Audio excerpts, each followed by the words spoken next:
Assalamualaikum warahmatullahi wabarakatuh.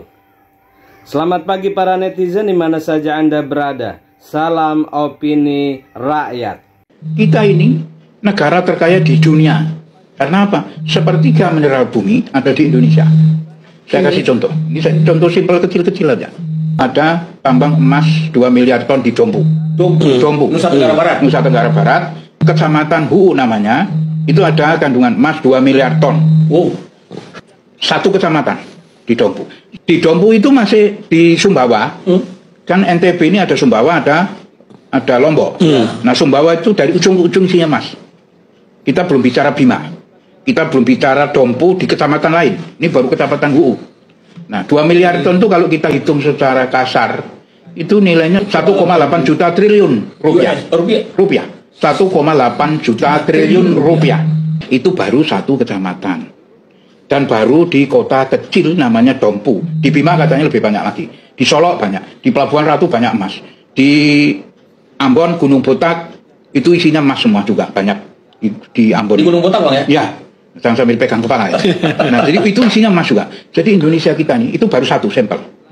Di Maluku, di blok Marcella itu ada ditemukan 2 blok lagi besar yang diduga.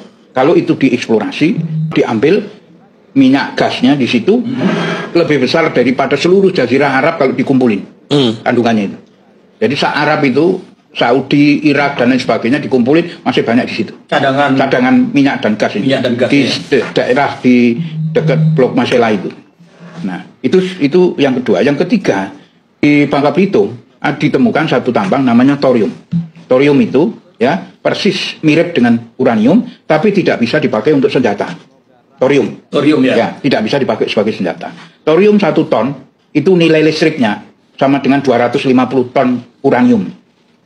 Sama dengan thorium ini di atas uranium. Ya, tapi kalau uranium kan rentan untuk dipakai sebagai senjata nuklir. Kalau thorium nggak bisa. Bisanya sebagai energi listrik aja. 1 ton thorium sama dengan bangkitin listriknya sama dengan 250 ton uranium. Sama dengan 3,5 juta ton batu bara. Kalau thorium yang ada di Bangka Belitung, saya ulangi, kalau thorium yang ada di Bangka Belitung yang kecil, nggak banyak. Di Ambon mungkin masih banyak, di Papua banyak thorium itu. Kalau thorium yang ada di Ambon, di Bangka Belitung itu diambil semuanya, cadangannya, dijadikan listrik, dijadikan energi listrik, bisa untuk mencukupi kebutuhan listrik dunia selama 1.200 tahun. Dunia 1.200 tahun. Wow. Nah, itu penelitinya BRIN, orang kita. Anak-anak ITB juga. Thorium. Kebetulan saya juga salah satu ketua Dewan Pembina Ikatan Alumni ITB. 98% orang Indonesia akan jatuh miskin di tahun 2030. Ini bukan prediksi asal-asalan, ini fakta. Kalau lu nggak percaya, dunia akan tunjukkan buktinya. Dan kalau lu nggak siap dari sekarang, lu salah satu dari mereka yang bakal hancur. Selamat datang di Ruang Cendekiawan. Lu pikir gue bercanda? Lihat sejarah. Tahun 1998, krisis moneter bikin jutaan orang kehilangan pekerjaan. Banyak yang nggak bisa makan, nggak bisa sekolah, bahkan kehilangan rumah mereka. Tahun 2008, krisis global bikin ekonomi hancur lagi. Tapi bro, itu kecil dibanding apa yang bakal terjadi di tahun 2030. Indonesia punya utang yang makin numpuk, lebih dari 8.000 triliun rupiah, dan jurangnya makin lebar antara si kaya dan si miskin. Sementara lu masih sibuk kerja keras, dunia udah berubah. Udah cukup main-mainnya. Lu harus berubah bro demi selamatin diri lo sendiri dan keluarga lo. Kalau nggak lo dan keluarga lo nanti nggak bisa makan. Kalau lo nggak berubah sekarang, lo cuma tinggal tunggu waktu buat jadi miskin. Lakuin 3 hal ini. Kalau lo pengen selamat di tahun 2030, 1. Investasi leher ke atas, 2. Masuk ke industri yang tepat, 3. Kendalikan uang jangan jadi budaknya. Gue udah kasih tahu ke lo, gue jamin 100%. Tahun 2030, 98% orang Indonesia bakal jatuh miskin. Dan kalau lo nggak percaya, gue tantang lo buat tetap di tempat. Dan gue kasih tahu, dunia ini nggak peduli sama orang yang lambat dan malas berubah. Dunia bakal nunjukin buktinya ke lo. Pertanyaannya, apa yang bakal lo lakuin hari ini buat jadi... Pikiran saya kemarin itu adalah perampokan paling sempurna adalah di PIK 2. Ternyata lebih sempurna di Morowali. Karena lebih sempurna, maka aku mau buka baju dulu lah. Karena lebih sempurna perampokannya di Morowali. Karena seluruh pantai sudah okupasi oleh mereka. Ada perusahaan asing sepanjang-panjang sampai 1 kilometer yang kita lihat bahwa ini menjadi PSN juga, proyek strategis nasional yang ditetapkan oleh pemerintah di akhir-akhir pemerintahan Jokowi. Nah, kita lihat ini perampokannya kenapa sempurna. Lihat gunung yang milik negara dipalsukan, dirampok, dan diambil tanah kapurnya untuk dijual. untuk dijual, dan itu dijual ke perusahaan lain, itu milik negara. Nah, kemudian itu rata nanti jadi kawasan industri dijual lagi. Kampung-kampung ini juga akan hilang. Setelah itu masuk sini, laut ini di sepanjang pantai saya pikir melanggar, dan ini menurut saya Kementerian Kelautan Perikanan harus turun memeriksa semua yang ada di sini. Tapi terlepas dari itu semua, bahwa kesempurnaan perampokan aset negara dan penggusuran rakyat oleh Presiden Jokowi ternyata terjadi di Morowali. Terjadi di Morowali, paling besar dan membuat rakyat miskin. Jadi saya pikir Presiden Jokowi yang selalu kabinetnya membanggakan bahwa seakan-akan Morowali maju karena masuknya perusahaan-perusahaan Cina di sini, ini menunjukkan bahwa faktanya tidak demikian. Mereka menguruk laut, gunung, semua diambil untuk dibawa ke negaranya. Ini juga menunjukkan bahwa seakan-akan yang kami perjuangkan selama ini adalah anti etnis tertentu. Bukan. Kami anti kepada perampok, siapapun dia. Tapi perampokan di Morowali itu lebih sempurna karena yang melakukan perampokan adalah perusahaan asing, bukan perusahaan dalam negeri. Jadi lebih tinggi kadar dosanya. Kalau ada neraka jahat, lebih rendah lagi neraka jahanam, mungkin di bawah neraka jahanam dosanya ini. Jadi saya pikir ini bukan salah mereka juga, tapi ini salah daripada pemerintah sebenarnya yang memang sudah dengan seluruh aparat sudah berkolaborasi di seluruh di seluruh tingkatan, baik vertikal maupun horizontal, seluruh jenis aparat sudah terlibat. Jadi saya berharap di lokasi BTIG Morowali, saya menghimbau kembali Presiden Prabowo bahwa negaramu sudah hampir habis dirampok dan dijual oleh Joko Widodo. Berhentilah Pak Prabowo tunduk, apalagi takut pada Joko Widodo. Dia merusak negaramu, dia sudah menjual negaramu seperti ini. Jadi menurut saya Pak Prabowo, saya sedih karena saya melihat bahwa Bapak itu seakan-akan masih takut sama Joko Widodo. Itu terlihat, dan saya yakin Bapak akan melakukan tindakan. Saya berharap, Bapak, saya dengar tidak ada jalan untuk menyelesaikan semua ini, kerusakan perampokan negara ini, kecuali Bapak membentuk tim khusus untuk menyelesaikan ini. Kalau hanya pakai lembaga yang selama ini untuk melakukan penegak hukum, mereka lah yang melakukan itu, perampokan itu semua. Jadi kalau Bapak menugaskan mereka, itu hanya akan menutupi kasus tersebut dan menyatakan bahwa tidak ada masalah. Dan saya ingin menyampaikan kepada Pak Prabowo, bahwa yang lembaga yang Bapak harus periksa dengan sangat kuat adalah selain penegak hukum, kepolisian, kejaksaan, yang utama adalah Badan Pertanahan Nasional, karena mereka sebenarnya sudah menjadi sutradara semua pelepasan aset rakyat, tanah rakyat di seluruh Indonesia.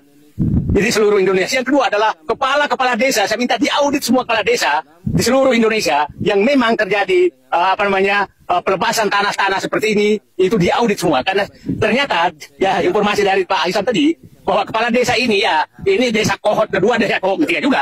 Dan mungkin saja lebih parah di kepala desa ini daripada kepala desa kohot. Karena saya dengar mobilnya juga mewah juga mobilnya. Jadi saya nggak takutnya organisasi APS ini digunakan adalah perkumpulan persekongkolan kepala desa untuk menjual tanah kepada rakyat. Jadi kepala desa ini kita juga harus sudah perhatikan, dan itu mereka sepertinya menjadi ini. Jadi saya terima kasih.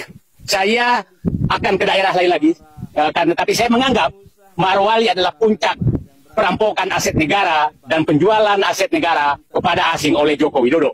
Saya akan melihat lagi nanti Kalimantan, Maluku Utara, dan lain-lain, agar negara ini masih bisa diselamatkan. Pak Prabowo, hanya Bapak satu-satunya harapan kami. Kalau tidak ada, jangan salahkan rakyat kalau melakukan hal yang sama. Kenapa orang asing bisa merampok di negeri ini, sementara rakyat Anda terus kejar-kejar kalau mau mengambil sesuatu. Ini Morowali, contoh perampokan yang sangat sempurna karena dilakukan oleh asing, dan mulai dari gunung, darat, dan laut. Joko Widodo alias Jokowi masuk daftar pemimpin terkorup dunia tahun 2024. Berita versi OCCRP ini tidak mengejutkan. Mayoritas masyarakat Indonesia umumnya tahu Jokowi pemimpin yang sangat korup.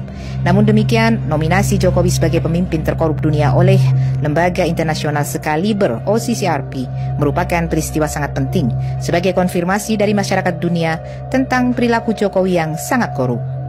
Jokowi mencoba mengelak dan minta dibuktikan. Ini menunjukkan dia dalam posisi sangat terpojok. Jokowi minta bukti. Sangat mudah, karena rekam jejak perilaku Jokowi yang sangat koruptif, menyalahgunakan wewenang dan kekuasaan untuk kepentingan pribadi dan kronia, tercecer di mana-mana. Dari manipulasi kebijakan dan peraturan perundang-undangan, melanggar undang-undang dan konstitusi, hingga pembiaran korupsi di sekelilingnya. Korupsi di tingkat elit politik dibiarkan agar bisa menyandera mereka untuk mendukung kepentingan politik Jokowi. Airlangga Hartarto kabarnya dipaksa mengundurkan diri dari Ketua Umum Golkar untuk digantikan Bahlil. Kalau tidak, surat perintah penyidikan Sprindik segera keluar.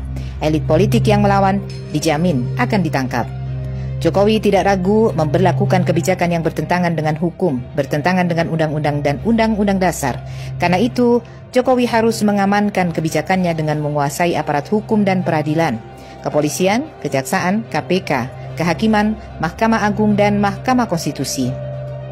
Jokowi menggunakan DPR sebagai stempel untuk menyetujui semua undang-undang sesuai keinginannya meskipun kontroversial dan bertentangan dengan konstitusi. Untuk itu, anggota DPR dimanja dan diberi banyak manfaat komersial, disuap. Kita runut rekam jejak perilaku koruptif Jokowi. Proyek kereta cepat Jakarta-Bandung Cina tahun 2015 yang syarat manipulatif. Total nilai proyek Cina sebesar 7,4 miliar dolar Amerika, lebih mahal dari penawaran Jepang 6,2 miliar dolar. Belum termasuk biaya bunga pinjaman. Tingkat bunga pinjaman Cina 20 kali lipat lebih tinggi dari Jepang. Demikian saudara, apa pendapat Anda? Silahkan ditulis di kolom komentar. Terima kasih telah menyaksikan video ini sampai selesai. Salam hormat. Wassalamualaikum warahmatullahi wabarakatuh.